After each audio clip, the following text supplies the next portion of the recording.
los ausentes, la ley les establece una especial diligencia.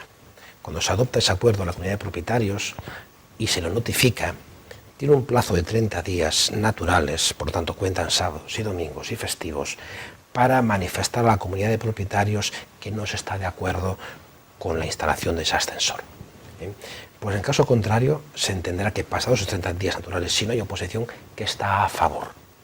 Por lo tanto, ya no sería, computaría dentro de la mayoría que adopta, que presta su favor, el consentimiento a la instalación de ese ascensor. Y bueno, claramente los disidentes estarían un poco con la posibilidad de ser excluidos en caso de que hubiese acuerdo unánime, claro.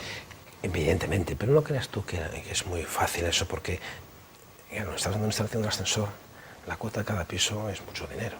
Claro. Y claro, hay que repartir esa cuota entre todos los demás, y claro, yo que voy a tener que pagar más para que él no pague, no creas que es fácil. Claro, cuando no es dinero la cosa es fácil. Es fácil, pero ahí no creas tú que la práctica eso está fácil, pero más que nada cuando no se tienen los 3/5, entonces a lo mejor se puede jugar un poco con los bajos o con los primeros. Bien, pues bien, como no tengo la mayoría, para conseguir la mayoría no te opones a la instalación del ascensor, pero no te lo cobro. Eso sí ocurre más en la práctica. Pero de cualquier forma, si yo lo que consigo es con esos bajos tener la mayoría y no la unanimidad, los que han votado en contra tampoco van a estar de acuerdo en excluirlos. Por supuesto. Entonces, es decir, la disyuntiva es o se instala el ascensor o no se instala el ascensor. Si para instalar el ascensor necesito el consentimiento del bajo, porque si no lo consigo la mayoría, el bajo dirá, como contraprestación te pido que como yo no voy a usar el bajo, pues no lo pague. No, lo que está claro es que en todo este tema, las comunidades de vecinos, existen unas posibilidades de mediación, conciliación infinitas, casi, ¿no? Sin duda. Prácticamente. Y yo creo que debemos fomentar eso, porque es que, lo que insistía yo antes, es que son vecinos y están conviviendo y van a convivir siempre con él. Entonces hay que potenciar el no acudir al juicio y pues que el letrado acuda a las juntas de propietarios a asesorar. Eso es mi siguiente pregunta, claro, por ahí. ¿Llega a acudir el letrado, llega a acudir alguien de despacho a las reuniones de comunidad de vecinos? Sí, nosotros provocamos, cuando hay una situación de conflicto, pues intentar ir allí a abrir vías, es decir, explicar todas las infinitas posibilidades que la casuística nos concede, son absolutamente enormes, y que potenciar que el acuerdo, aunque sea en contra de lo que en principio nos ofrece la norma, porque la norma nos ofrece unas posibilidades, pero nos da la vía de que si estamos de acuerdo todos los propietarios podemos alterar ese régimen jurídico, ¿no?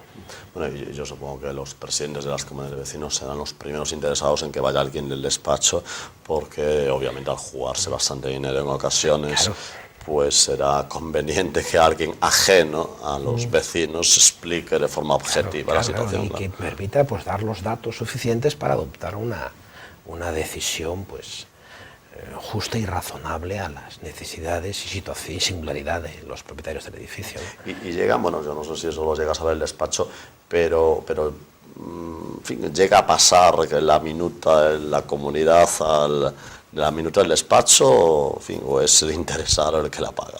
No, el presidente, dentro de las facultades que tiene el presidente de la comunidad de propietarios inherentes, es precisamente la contratación de un letrado, por lo tanto asume un gasto en la comunidad de propietarios, puede vincular el presidente el gasto a la comunidad de propietarios, es un derecho del presidente la contratación.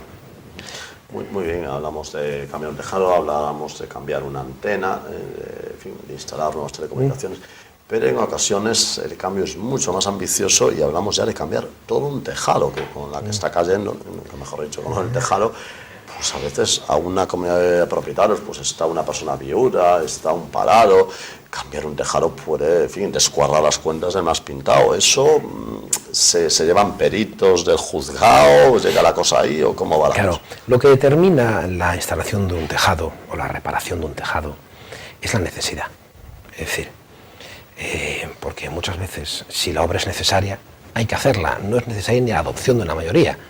Yo, propietario del último piso, tengo filtraciones, puedo exigir a la comunidad de propietarios que me arregle el tejado porque estoy sufriendo esa reparación. La cosa que lo haga, ¿no? Claro, entonces si no lo hace, pues qué remedio queda que acudir al juzgado. Es decir, no es necesario que la comunidad adopte un acuerdo, le puede obligar. En otras ocasiones sí es necesario hacer un acuerdo. Por ejemplo, cuando se quiere modificar los materiales del tejado. Es decir, el tejado de momento está funcionando, pero en previsión que 2 o 3 años vista, esto ocurre con bastante frecuencia, pues haya que aislar el tejado. Entonces, como no es una obra imprescindible ejecutar en este momento, ahí sí que regiría el régimen de las mayorías. Pero por complicar todavía más la pregunta, incluso es posible que se requiera la unanimidad, porque en ocasiones las reparaciones del tejado suponen la modificación del tejado, cambiar las pendientes, y se podría pensar que se aprovecha para aumentar el espacio habitable de las últimas viviendas. Entonces, si ocurre así, porque es frecuente encontrar edificios en los que el tejado termina en un antepecho. Es una solución constructiva de los 60 y los 70 muy frecuente aquí, que es nefasta, porque en esta zona de aquí los caños se suelen obturar y entonces hay grandes problemas para modificar. ¿Cómo se arregla eso? Se sube el tejado por encima de la pared, se tira la pared para poner los caños por fuera. Eso supone modificaciones estructurales y ahí sí que se requiere la unanimidad, salvo que haya un técnico que diga, mira, es que la única forma que hay de solucionar el tejado es esta. Entonces, en suma, lo que determina qué mayorías hay que adoptar y qué solución se ha de adoptar es un técnico. Entonces, ciertamente, como estamos ante un problema de necesidad de alteración del tejado, hay que cambiar y hay que acudir a un técnico, si normalmente va a ser necesario. Un arquitecto. Un arquitecto, o incluso en esto, si no hay que modificar, no hay cambios estructurales, bastaría un arquitecto técnico. Si hay que modificar la estructura, como decía antes, sí es necesario un arquitecto. En otras ocasiones lo que ocurre es que es un simple cambio de ventanas, que hablamos de un simple cambio de ventanas, pero bueno, pasa por el ayuntamiento, los vecinos pueden no estar de acuerdo. ¿Eso también genera mayorías o es tan simple como ver la licencia en el ayuntamiento y olvidarse de la comunidad?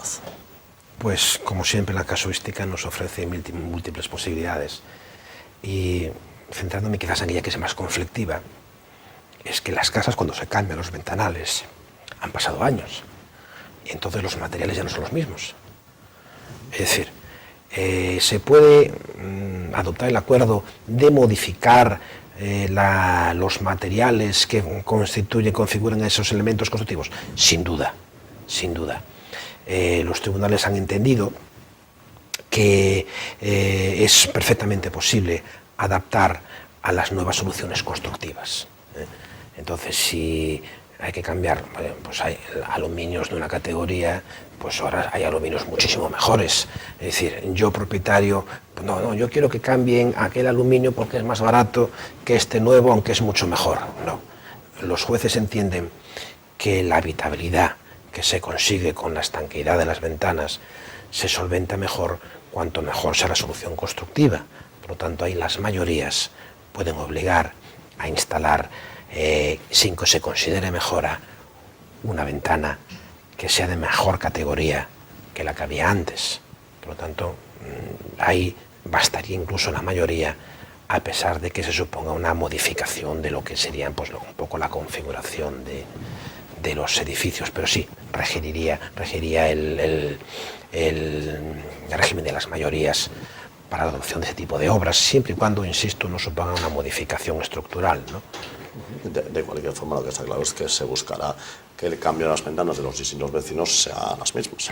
Claro, pueden tener una configuración igual, porque si no, probablemente el ayuntamiento no nos lo va a permitir, pero aunque sean las mismas, los materiales, pues pensemos, pues una de madera, es metálica, o incluso, insistiendo en el barrio de Madalena, a lo mejor es que está de aluminio, el barrio de Madalena me obliga de madera, yo quiero cambiar esa galería de aluminio, y el ayuntamiento va a decir, no, tiene usted que ponerla de madera, porque lo establece la normativa urbanística. Es decir, muchas veces ese deseo de los propietarios está condicionado un poco por la norma urbanística, ¿no?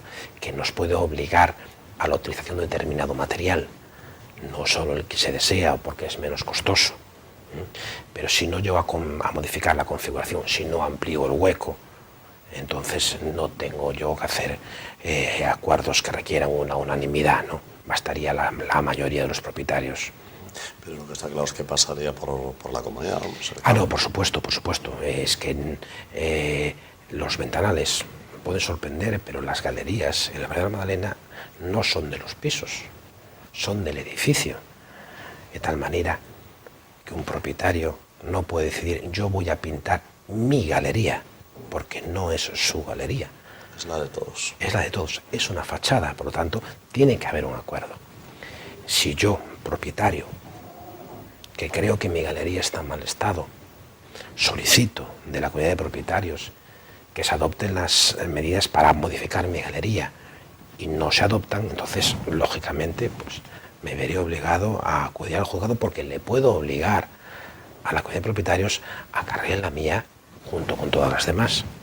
No es un problema tanto de mantenimiento de mi galería como de mantenimiento de la galería del edificio, ¿no? Que es un elemento común, no es un elemento privativo, como se suele confundir con mucha frecuencia, ¿no? Sí, porque en cualquier otra zona que no sea histórica, en principio, o protegida por patrimonio, las ventanas son de cada piso. Tampoco hay unanimidad en ese sentido, ¿no? Hay algunas sentencias de las audiencias provinciales que consideran, no hay unanimidad, aquí hay una división absoluta, que consideran que los ventanales no son elementos privativos porque son elementos de cierre estructural de fachada. Son fachada. Por lo tanto, tampoco podría hacer modificaciones. Supongo que estaremos a la espera de un recurso de casación de unificación de la doctrina o algo así. Hasta el Tribunal Supremo tiene sentencias para todos los gustos. Absolutamente. Bueno, de todas formas, ahora que citamos el barrio de Magdalena, corre el feo rumor de que existen propietarios de ese barrio que han llegado a hacer cambios de ventanas con cierta nocturnidad, ¿no? En el sentido de... En fin. Con mirar para arriba se puede ver. Incluso ha habido cambios en el propio ayuntamiento de fachada, de ventanales. ¿Cuál es el problema? Que no hay un sistema de inspección. Al no haber una inspección, pues no es fácil un control, pero es indudable que si el ayuntamiento tiene conocimiento de que se han modificado esas fachadas, fluyendo la madera por dominio, en aquellos edificios en los que no se puede hacer, porque no todos los edificios están protegidos, ¿no? Porque hay edificios de la década de los 80 que no están protegidos, catalogados en el ramal, entonces ahí se podría hacer obras de mayor envergadura, pero no se puede partir de la hipótesis, ni siquiera como hipótesis que el ayuntamiento tolere exacto, simplemente pues que no hay nadie que lo denuncie y no se entera, pero si tiene conocimiento hay que asumir como básico que el ayuntamiento actuará iniciando los expedientes de protección de la realidad urbanística, vamos, eso no ofrece discusión. Yo ha ocurrido, yo no sé si ha llegado al despacho, pero ha ocurrido que en alguna comunidad de vecinos, viendo un vecino que, en fin, infringía, digamos, las protecciones de patrimonio, haya sido la propia comunidad que haya denunciado al vecino. Sí, sin duda. Tanto en materia de actividad, de desarrollo de actividad, pues en los bajos comerciales con actividades que pueden estar permitidas en el ámbito del barrio de Magdalena, como por supuesto la modificación individual de una fachada.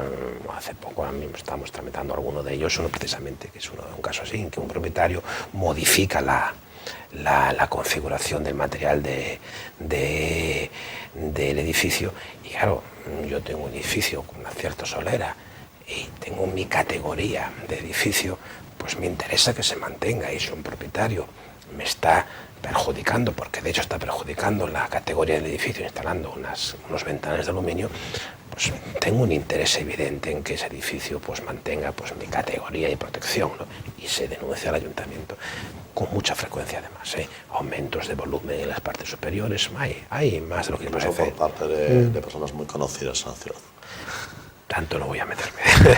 Bueno, pues Felipe Patiño, ha sido todo un placer una vez más acoger a Felipe Patiño, que viene obviamente en representación suya, pero también del despacho, pues de estar aquí en La Voz Responde en Televisión Ferrol. Muchísimas gracias. A vosotros, muchas gracias.